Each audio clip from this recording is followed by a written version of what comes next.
Where we welcome Senator Jeanne Shaheen back to WNTK. Senator, good morning and a very early and happy 4th of July to you. How are you? Good morning. Well, I'm so glad to be in New Hampshire on this beautiful day and wish everybody a great 4th of July. Well, we appreciate that. You know, we've been talking about, obviously, with the legislature just wrapping up its session in Concord as we look at every penny, both spending and money coming here into the granite state. That's the focus of a conversation you and I are going to have right now on WNTK because you're going to be leading a trade delegation. Tell us more about that. Well, we have just put out information about a trade mission that we're planning to take to India at the end of September. India is the fourth largest economy in the world, and there has been increasing interest among New Hampshire businesses about doing business in India.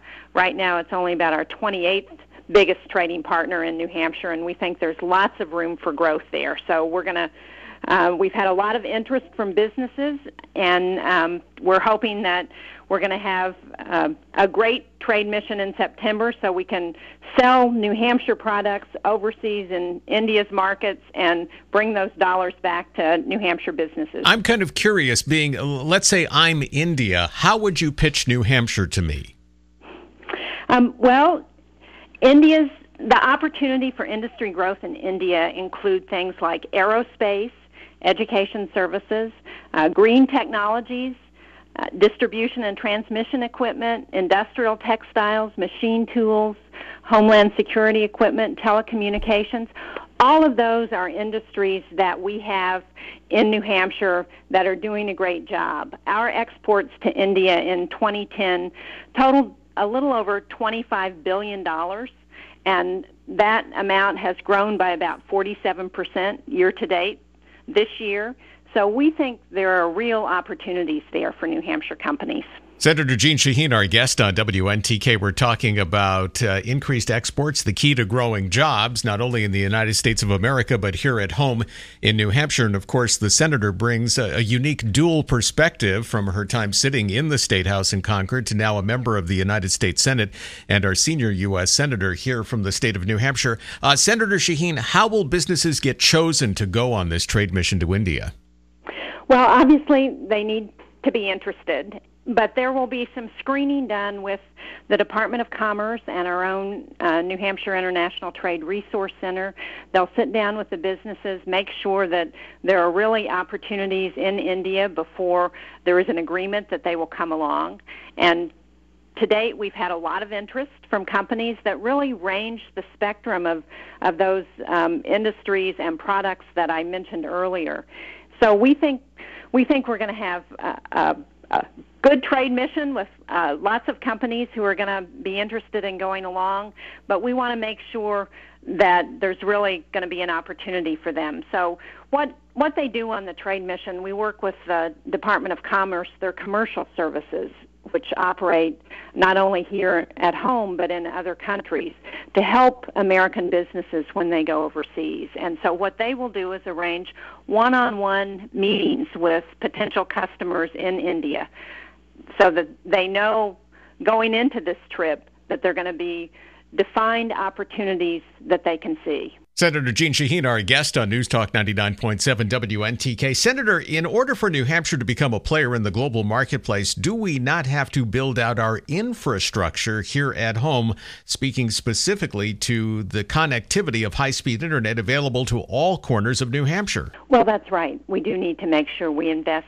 in the infrastructure that businesses need and the people of our state need in order to do well.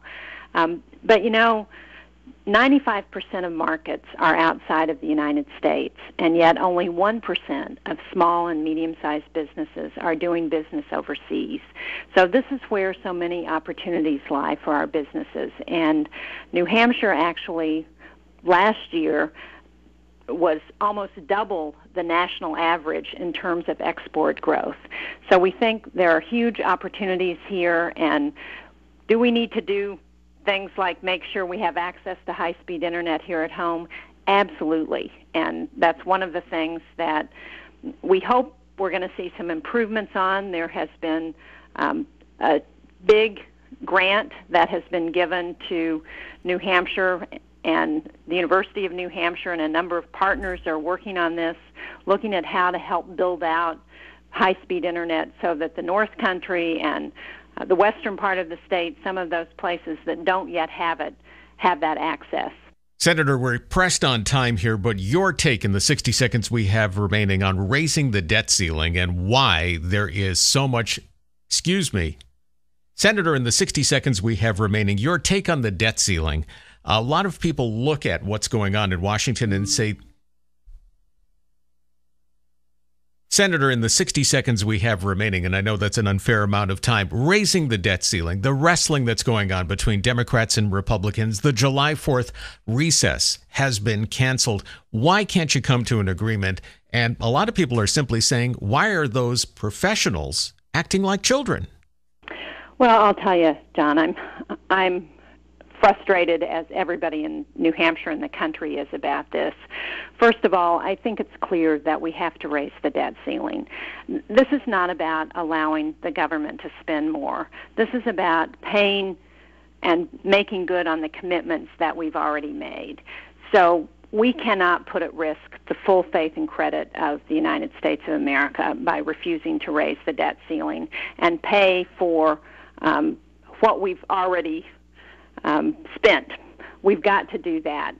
Everybody across the board, whether it's Ben Bernanke, the Federal Reserve Chief, or the U.S. Chamber of Commerce, have said it would be catastrophic, not only for businesses and not only for the government, but for people across this country in terms of paying their mortgages and their car payments. Everything, all costs would go up.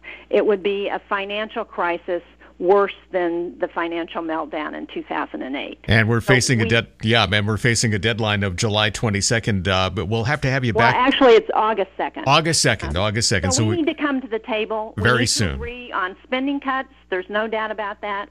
But we also need to agree on places that we can raise revenue.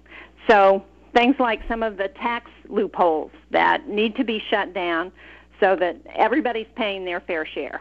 Senator Jean Shaheen, thank you for your time. Happy 4th of July. Same to you. Take care. And to all your listeners. 8:29 at WNTK.